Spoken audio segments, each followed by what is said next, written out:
बाबा जी की प्यारी साथ संगत जी, राधा स्वामी जी। संगत जी, आज जो साखी मैं आपको सुनाने जा रही हूँ, उसे सुनकर आप सब समझेंगे कि सतगुरु हमारा साथ कभी नहीं छोड़ते। वह हम ही हैं जो मुसीबत में या बुरे वक्त में घबराते हैं। जब हमारे ऊपर कोई बुरा वक्त आता है, तब हम ऊपर वाले को कोसने लग जाते हैं। कई बार भजन सिमरन करने के बाद भी मुसीबतें ज़िंदगी में आती रहती हैं और हम उनसे घबरा जाते हैं और सतगुरु से शिकायत करने लगते हैं कि हमने तो हमेशा ही भजन सिमरन की तरफ ध्यान दिया, तब भी हमारी ज़िंदगी में दिक्कत क्यों आई। संगत जी, आपने ध्यान दिया होगा कि जो भी इंसान नाम दान ले लेता है, नाम दान लेने के बाद से उसकी ज़िंदगी में तकलीफ़ें आनी शुरू हो जाती हैं। इसका एक कारण यही है कि हमारे सद्गुरु जल्दी से जल्दी हमारे कर्मों का हिसाब किताब इसी जन्म में ख़त्म करना चाहते हैं। संगत जी, आज जो साखी मैं आपको सुनाने जा रही हूँ, उसे बहुत ध्यान से सुनिएगा और समझने की कोशिश कीजिएगा। अगर आप उसे समझेंगे तो अपनी ज़िंदगी में आने वाली हर एक तकलीफ़, हर एक मुश्किल में उस सद्गुरु का शुक्रिया अदा करेंगे। संगत जी, यह साखी हरियाणा के कैथल में रहने वाली एक बीबी की आप बीती है। वह बीबी बाबा जी को बहुत मानती थी। इसका एक 6 साल का बेटा था और इस बीबी के पति का अपना व्यापार था, इसलिए उन्हें अक्सर घर आने में देर हो जाया करती थी। बाजार और घर के सभी काम यह बीबी अकेले ही संभाल लेती थी और छोटे से बेटे की जिम्मेदारी भी बहुत अच्छे से संभाल रही थी। यह बीबी अक्सर अपने बच्चे और पति के साथ रविवार को सत्संग सुनने ज़रूर जाया करती थी। बाकी के दिन इस बीबी का पूरा दिन ही घर के काम करने और बच्चे की देखभाल करने में निकल जाया करता था और जब कभी वक्त मिलता भी तो वह बाजार के काम निपटा लिया करती थी। इस बीबी के परिवार में इसके पति और इसके बच्चे के अलावा और कोई नहीं रहता था, इसलिए कभी कभी किसी बीमारी या तकलीफ में इसे किसी की मदद भी नहीं मिल पाती थी।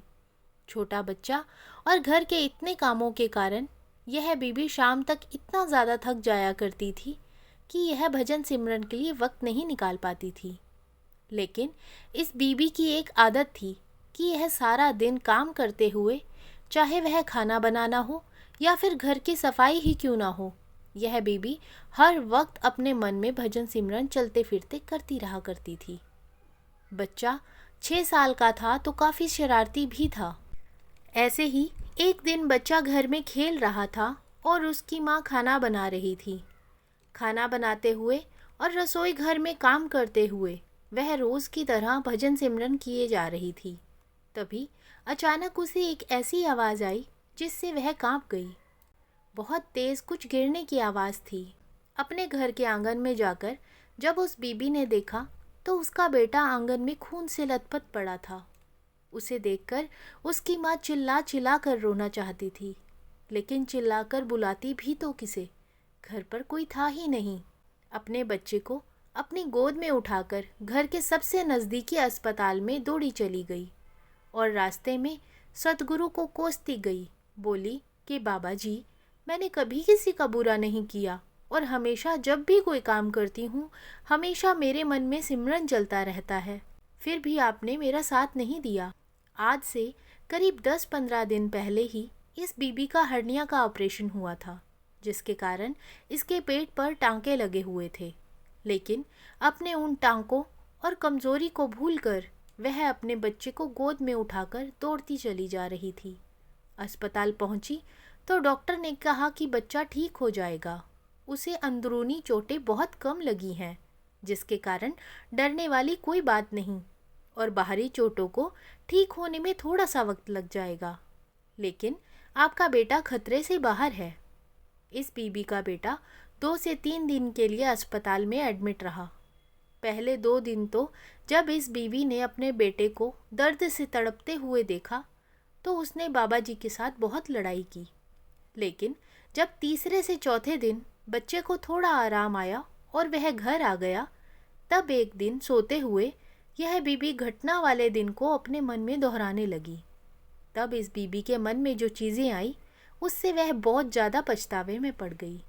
इस बीबी को अचानक याद आया कि इसके बेटे के छत से गिरने के करीब 2 घंटे पहले ही उनके आंगन में सरिया सीधे करके रखे हुए थे। क्योंकि उनके पड़ोस में किसी का घर बन रहा था, तो उन्होंने उनके आंगन में कुछ वक्त के लिए सरिये और कई तरह के नुकीले औजार रखवाए थे, जो कि उनके पड़ोसियों ने इनके बेटे के गिरने से करीब 2 या 3 घंटे पहले ही वहाँ से उठा लिए थे। फिर इस बीबी को ध्यान आया कि हर्निया के ऑपरेशन के कारण उसके पेट में टांके आए हैं और इसे भारी चीज़ें उठाना मना था। लेकिन जब इसने अपने बेटे को उठाया तो वह 40 से 45 किलो का बच्चा एकदम फूलों सा हल्का लगा, जिसे गोद में लेकर यह बीबी अस्पताल तक दौड़ती चली गई। तब ना तो इस बीबी को इसके टांकों में दर्द हुआ और ना ही इसे कोई कमज़ोरी महसूस हुई। और इसके बाद फिर इसे यह ध्यान आया कि जिस अस्पताल में यह अपने बच्चे को लेकर गई थी, वहाँ पर 2 बजे के बाद कोई भी डॉक्टर नहीं मिलता। लेकिन यह बेबी दोपहर 3 बजे अपने बेटे को वहाँ लेकर गई थी और तब भी वहाँ पर डॉक्टर मौजूद थे, जिन्होंने वक्त पर इसके बेटे का इलाज करके इसका खून बहने से रोका था। यह सब सोचकर अचानक वह बीबी उठकर बैठ गई और बाबा जी की तस्वीर के आगे हाथ जोड़कर बहुत रोई।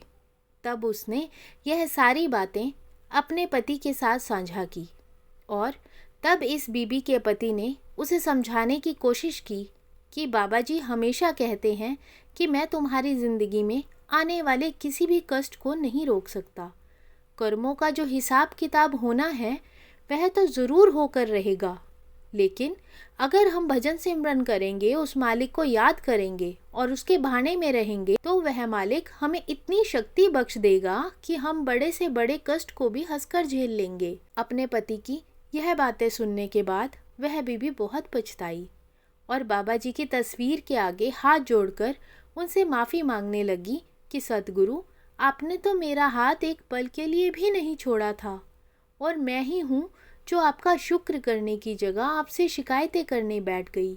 संगत जी, बाबा जी हमेशा कहते हैं कि हमारे जन्मों जन्मों के कर्म हमारे साथ रहते हैं और उन्हें खत्म करने का एकमात्र रास्ता भजन सिमरन है।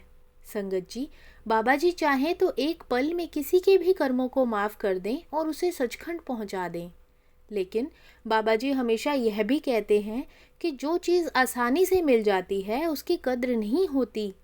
इसलिए बाबा जी कहते हैं कि भजन सिमरन करो। भजन सिमरन करने से वह कर्म धीरे धीरे ख़त्म ज़रूर होंगे, लेकिन उनके हिसाब किताब के वक्त जो हमें कष्ट होगा वह सहने की शक्ति भी हमें मिल जाएगी और हम बिना घबराए और बिना डरे उस मुश्किल वक्त से बाहर आ जाएंगे। संगत जी, आज की साखी आपको कैसी लगी कमेंट बॉक्स में ज़रूर बताइएगा। कमेंट बॉक्स में राधा स्वामी जी ज़रूर लिखें। वीडियो को लाइक, शेयर और चैनल को सब्सक्राइब ज़रूर करें। राधा स्वामी जी।